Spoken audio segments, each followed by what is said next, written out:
Hey, what's up? In this video, we're going to talk all about what jump starting is and how it works. I'll try to refrain from using excessive squirrel analogies this time around. No promises.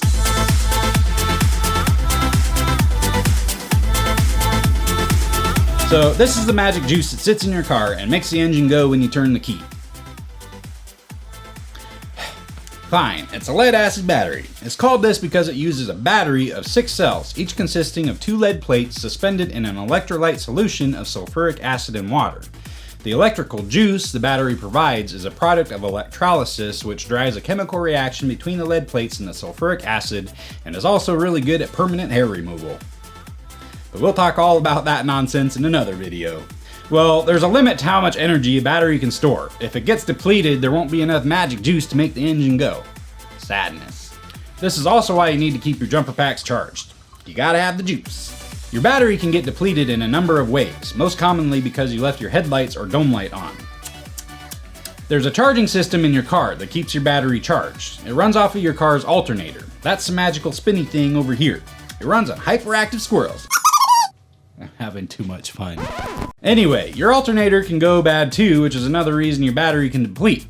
Maybe we'll make a video all about alternators someday, but let's stay focused. How does it work, Bob? Magic! So if your battery is depleted and doesn't have enough juice to start your engine, jump starting is basically just lending your depleted battery some extra juice. Okay, let's get all technical and stuff. This is a AA battery, and this is your car's engine. It's time to learn some electrical nonsense. A battery is a battery and a load is a load. No, a AA battery can't start your car. I'm talking about AA batteries because most people are familiar with them. You may have noticed in whatever doodad you were trying to power with those AA batteries, the batteries were arranged in a certain way. There's a method to the madness. So we can arrange AA batteries in 2 different ways. We can arrange them back to back or we can arrange them side by side. We call this either in series or in parallel. When we arrange batteries in series, the voltage they supply is additive. So in this case, one AA battery provides 1.5 volts. So if we put them in series, the total voltage adds up to provide 3 volts. On the other hand, when we arrange AA batteries in parallel, instead of the voltage being additive, the current capacity the batteries can supply is additive. Remember the juice we've been talking about? So when we arrange the batteries side by side in parallel, we share the juices. Things just got weird. Alright, so jump starting a car is as simple as just hooking up an extra battery in parallel to share the juices. It's important to remember that a load, the engine in our case, well, the starter motor for the engine to be technical, dictates how much current will be drawn from the battery or batteries when we're jump starting, assuming we're applying the correct voltage. So adding extra current capacity when jump starting a car isn't going to hurt anything because our load is only going to draw the amount of current, aka juice, it needs to run as long as we're applying the correct voltage. I said that twice for a reason. Voltage drives the juices. Too much voltage equals too much juices. There will be burning and melting, maybe even explosions. No good. Maybe good.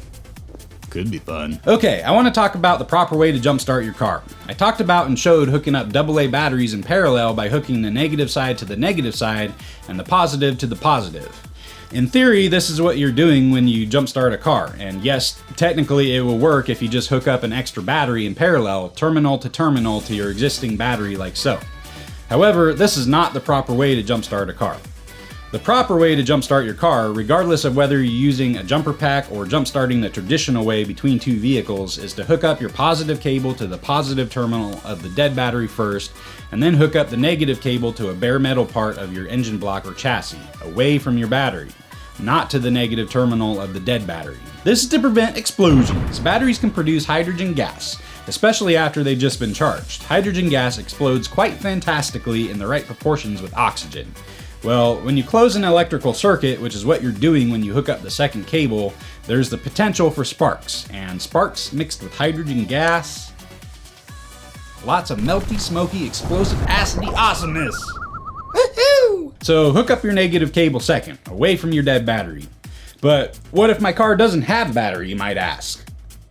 Well, first off, your car does have a battery. Somewhere. I get why you'd ask this though, since many car manufacturers these days like to hide them in weird places like it's some kind of Easter egg hunt. It could be underneath your back seat or even in your trunk. There's a few reasons they do this. One is to keep those sparky sparks away from the explosive gases. Another reason is due to the popularity of AGM batteries these days, which are great but tend to be a little more heat sensitive, so they deemed it best to keep it away from the hot stuff under your hood. And yet another reason is because some manufacturers have started including some safety features between you and the battery to protect you from you when you try to jumpstart. Those features could include things like overvoltage protection and reverse polarity protection. Follow your owner's manual instructions to find out where and how to jumpstart your car properly. There are likely designated points under your car's hood. Alright, I kinda climbed up a squirrel tree this week because I originally meant to include some information about the reverse polarity protection and reverse polarity alarms that many jumper cables and jumper packs include these days. I spent a lot of time doing research, looking at patents and looking at a whole bunch of car wiring schematics, only to realize that it's not really pertinent to the topic of this video. So I may end up doing a whole separate video about it at some point. If you'd like to know what happens when you hook up jumper cables backwards though, let me know in the comments. But for now, just know there's a difference between reverse polarity protection and a reverse polarity alarm. One will actually protect you, the other will just beep at you and laugh as you run around on fire and covered in squirrel guts, completely forgetting how to stop, drop, and roll like they taught you in first grade. Be sure to subscribe so you don't miss it. Don't forget to smash that like button and I'll see you in the next one. This is Life Meet Lightning, bringing a little lightning into your life.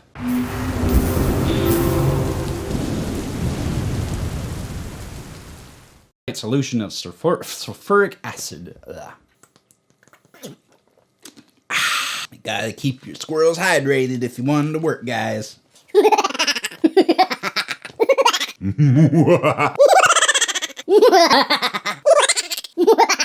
Let me have some fun.